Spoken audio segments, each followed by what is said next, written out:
Bueno,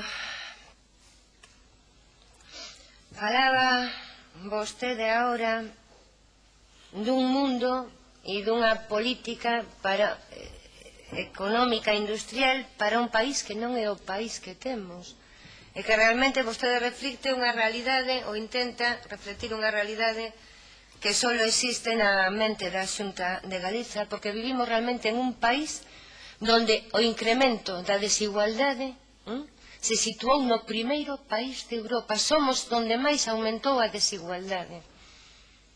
Polo tanto, estamos falando de un país empobrecido nas clases populares e donde aumentan o número, ou donde os ricos siguen acumulando cada vez máis riqueza. Ese é o país que se transmite. Entón, a min me chama a atención e realmente me crea unha alarma tremenda que o conselleiro de Industria xustifique a flexibilidade que leva a Citroën, porque non sei se vostede coñece o que pasa en Citroën con eso que chama flexibilidade e que eu chamo explotación extrema. Explotación extrema. En Citroën ahora os traballadores van a traballar o día que Citroën quere, no horario que Citroën quere, modificado cando Citroën quere e avisados coa antelación que Citroën quere. E o peor é que eso non queda en Citroën, eso se traslada a todo o sector da automoción.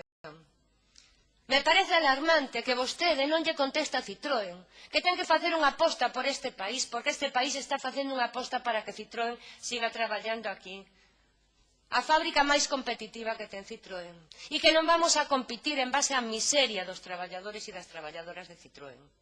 Porque ese non é o modelo desta Xunta de Galicia. E en vez de eso, vostede o que fai é calar, mirar para outro lado, decir que un problema dos sindicatos coa patronal, mentras tanto sustentan a patronal, siguen alimentando a patronal con todas as obras e con todas as axudas que fagan falta, e a cambio, nada, máis miseria para a clase traballadora. Esa é a súa política industrial.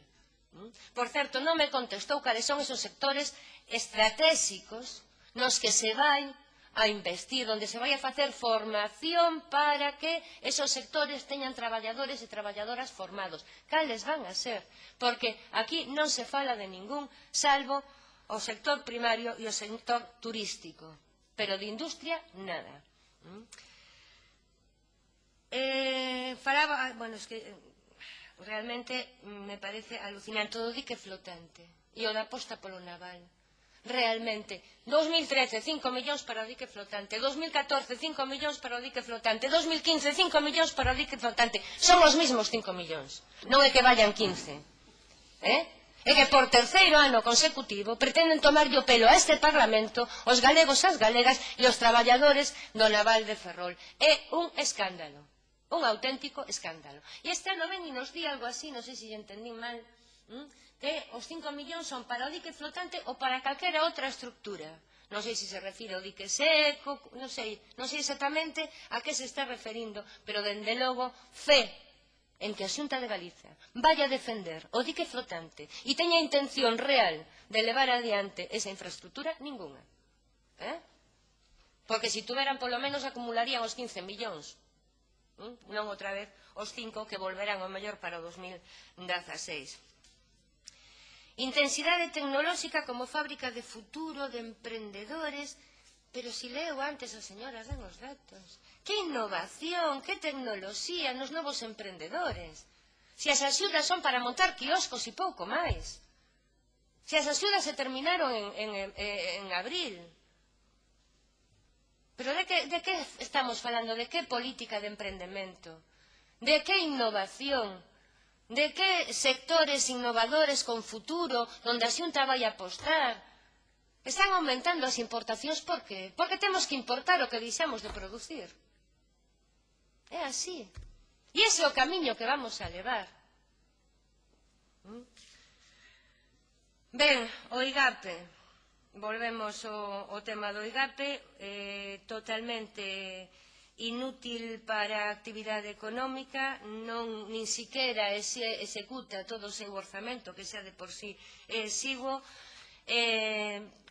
O apoio ao sector naval, a partir de 3 millóns de apoio ao sector naval, desaparece dos orzamentos. O investimento tecnolóxico en PEMES tamén desaparece. A mellora da produtividade, a axuda para a mellora da produtividade ten un recorte do 50%, supoño porque a flexibilidade e a rebaixa salarial pois xa se garante unha competitividade en base á miseria. E, bueno, en canto ao Instituto Galego de Consumo, bueno, quería falarlle do ICAM, porque sí que saín, é unha pena que o Goberno non estea nos plenos, porque do ICAM falamos na defensa da proposición de lei da minería que presentamos neste último pleno. Evidentemente estamos en contra do ICAM, porque o primeiro que hai que facer é exixir, primeiro, evidentemente, prohibir calquera explotación mineira co uso de cianuro, co uso de tecnoloxías como fracking, pero non, vostedes non prohíben, simplemente lle poñen que paguen algo, tampouco es que se vayan a comprometer moito, porque o que lle pide son 10.000 euros por hectárea destruída e contaminada, precio de saldo, e 0,1 euros por tonelada de residuo contaminante, perigoso. Eso é todo o que vostedes fan. E a cambio de eso permiten que Galiza sexa unha mina.